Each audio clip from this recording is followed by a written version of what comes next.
Welcome to this week's End of Days Update, coming to you from Tulsa, Oklahoma. We're having a great time getting ready for Christmas. What a busy season for everyone. It's so amazing to see the churches, literally probably the last part of this year, so on fire to hear the message of the coming of the Lord. Amazing that some people would still be afraid of that. I can't tell you of all the stories where people would walk up to me and go, they were crying and said, I've been lied to my entire life. I was afraid about end times. And next thing you know, they're excited and happy. It's so weird how the devil's tormented people about probably the most exciting thing that we'll ever have, and that's to see Jesus face to face. So we're coming to you every week to look at the different things that point to the coming of the Lord, and specifically the gathering of nations for the Ezekiel 38 war, because that happens just after the rapture. And when you see all the players on the field right now, we talk about it every week, but boy, things are happening this year that are so blatant and probably more precise than any other time. So I believe we're very close to the rapture of the church. I know we have a lot of work to do in a short period of time, but we get into end times because to look at the finish line, you run faster, not slower. I hear people go, oh, it's an escape theology. No, it's a hustle theology. Tell a quarterback in the last part of the game, don't look at the play clock. The quarterback looks at the play clock to make changes, make adjustments, and to hustle. Well, the church has to get that kind of mentality as opposed to just chilling. This is the time that we're all in. So that's why we teach on the coming of the Lord, so that we will have a renewal of hope. That renewal of hope produces great strength. There's nothing more hopeful than the hope that purifies you even as you're pure. About to see Jesus. Wow. So let's pick up what's happened around Israel. There's a real growing consensus of nations kind of mad at Israel. The UN talking about that Palestinian girl that got killed. Israel admitted that happened. One of their main witnesses they were going to bring to the UN happened to turn out to be, of course, an Al-Qaeda member that wants to murder Israelis and Americans.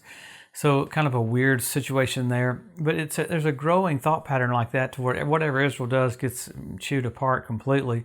But I sure like how the government, as they say, is leaning more farther right. It's freaking all the Israelis out because they don't like that kind of far right government. But that far right government's been trying to keep them alive all these years. So a lot of things happening all over in different nations concerning Ezekiel 38 war too. We'll get back to Israel again here in a minute on the Temple Mount stuff, but so much is going on to where you have literally America promising Patriot missile batteries for the Ukraine.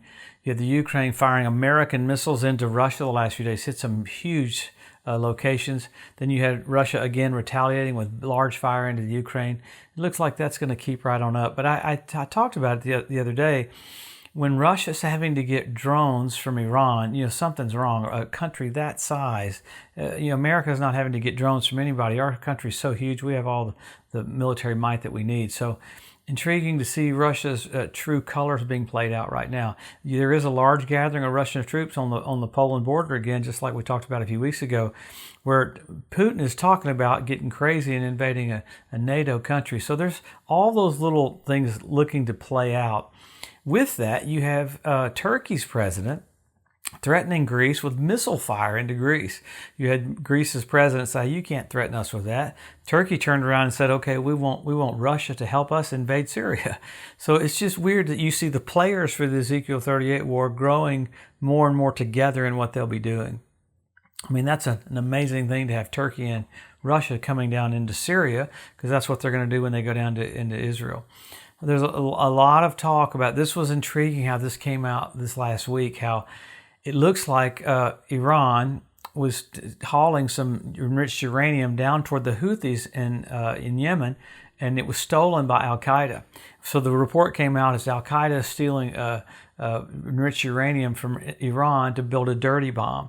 Well, then the people came out and said, well, that was just propaganda. Well, it was leaked because that's been their fear from all along. All the agents that I ever talked to said that was their concern with some rogue nation part would get a hold of enriched uranium and bring a dirty bomb down into Israel. They sent that out so that there would be word of that, so that Israel has to do whatever it has to do. I thought it was so intriguing that even Newsweek carried the article. So event after event after event pointing to how close we are to Jesus coming back. You had an asteroid come by today, very, very close to the Earth. You have several that are coming next week, very close to the Earth.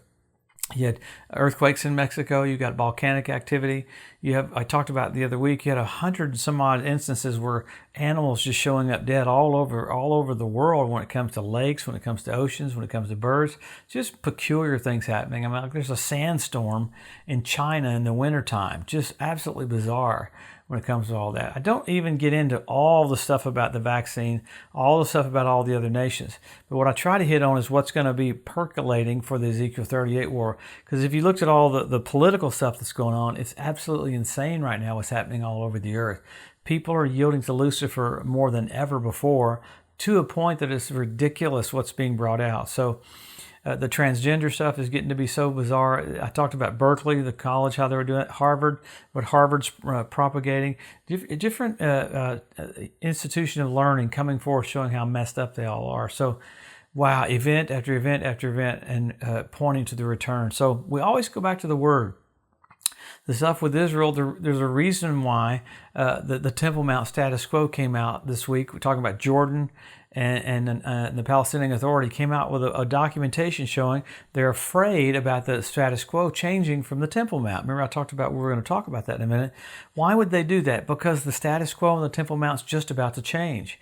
You've got those 20,000 sheep from Jacob's line show up. You got the red heifers. You got them ready to do sacrifices. So they feel that change coming. So they're putting forth all this effort to make sure Israel can't control that. So that's why I said we always go back to the Word. What does the Word say it would look like right before he comes? So number one, Israel made a nation. Number two, Jerusalem won back. Then you have the Hebrew language restored. Why? Because God said he would do this just before the Messiah comes. Amazing. And you have the one world government. You have the EU starting with the United States of Europe. How crazy is that? With their headquarters building in Strasbourg, France. Kind of amazing that it's identical to the Tower of Babel. The same city where the Tower of Babel was in Palmyra in Syria, you had Russia rebuild an arch for Baal worship. That's kind of wild. That happened last year. The amazing thing about it is that's the last thing the Talmud said you'd see before the Messiah comes. So the rabbis are like, man, this is it. It's happening right before our eyes. You had foxes show up on the Temple Mount.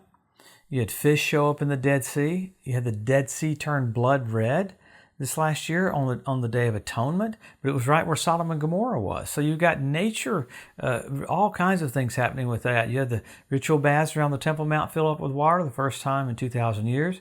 You had Germany donating another huge golden menorah for the temple. All these things set up for the temple. You got a train that's being set up to go straight from Tel Aviv straight into the old city so people can come right to the temple and have sacrifices. Everything's getting ready because Jesus is just about to come.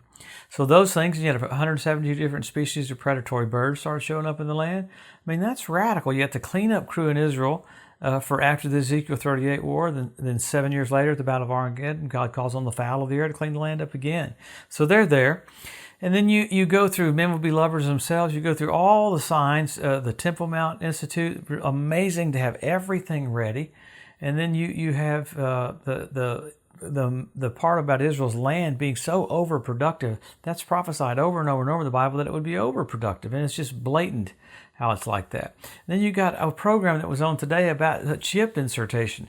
I mean, people wanting 7 or 8 chips put inside their skin so it can help their life get better. So everything the Bible said you'd see just before he comes is happening right before our eyes. Many, many, many, many other signs. Hard to get in. Our book that just came out has about 75 some odd signs. You need to get the book. It'll help you see them right in a row, how blatant it is. I mean, when you're talking to people, what a great witnessing tool to go, okay, this is what the Bible said you'd see. Bam, they're all happening right after another. I was on this program and a man was giving me questions about the coming of the Lord. And he was Googling me. He was fact-checking me while I was going. I said, you're fact-checking me while you're interviewing me? He goes, that's right. And he said, every single one of them he's found are true. Why? They're all true. God said these things would happen, and they're happening right now. Wow. All right, so after the signs, you got signals. You have blood red moons on Passover and Tabernacles, 4 in a row. NASA called that a tetrad. When's the last time you had 4 in a row like that? 1967 when Jerusalem was won back? 1948 when Israel was made a nation? And 1492 at the Edict of Expulsion when the Jews were kicked out of Spain. So you got amazing events coinciding with things in the heavens about Israel. After that, you got the Bethlehem star. I love that. You got Jupiter, a king planet, Regulus, regal, king planet, Venus, men are from Mars, women are from Venus. You had those 3 planets coming together at the birth of Jesus. That's pretty amazing. Regal did retrograde motion, formed a crown. It crowned Jupiter over and over and over again. Pretty amazing. So what was the constellation when Jesus was born? Virgo. This last year, NBC Nightly News, we have a celestial event. You got Jupiter, Regulus, Venus come together, Bethlehem star. What was the constellation? Leo. He's the lion of the tribe of Judah. Wow. We're about to see the king. I mean, all this stuff adds up. I heard somebody go, "Oh, these signs have been seen before." No generation's ever had all these signs. We're completely unique to ourselves. We're blessed. The destiny on the last day church is there because this is it. Jesus said, "I'm coming back after 2,000 years. After 2 days, I'll come back." Remember, he took the Good Samaritan, dropped him off, and said, "I'll come back after 2 days." Remember, he told Herod, "You tell that fox I'll do cures today, and tomorrow, third day, I'll be perfected." Lazarus, he waited 2 days to go raise him up. So 2,000-year church age, you're there. Jesus went to the cross in 30 AD. Add 2,000 years to that. 2030. Take away 7 years for the tribulation. You're at 2023. I'm not saying the Lord's coming back next year, but if he doesn't, he's missed a wonderful opportunity. So what do? We hustle. We help our local church, help our local pastor. We get engaged. We're involved. We volunteer. We do whatever we have to do to get the message out because Jesus is coming. It should be a trumpet and a voice coming from the church, just like John the Baptist, that he's coming so soon. How blessed are we? Wow. Hey, Colleen and I want to thank you for all your support. Thank you for sending us all the help to get the message out. It's all about having people hear about the King of Kings and the Lord of Lords. Think about it. Jesus, the one who died for you, you're about to see face to face. Have a wonderful, blessed week. We'll see you next Wednesday.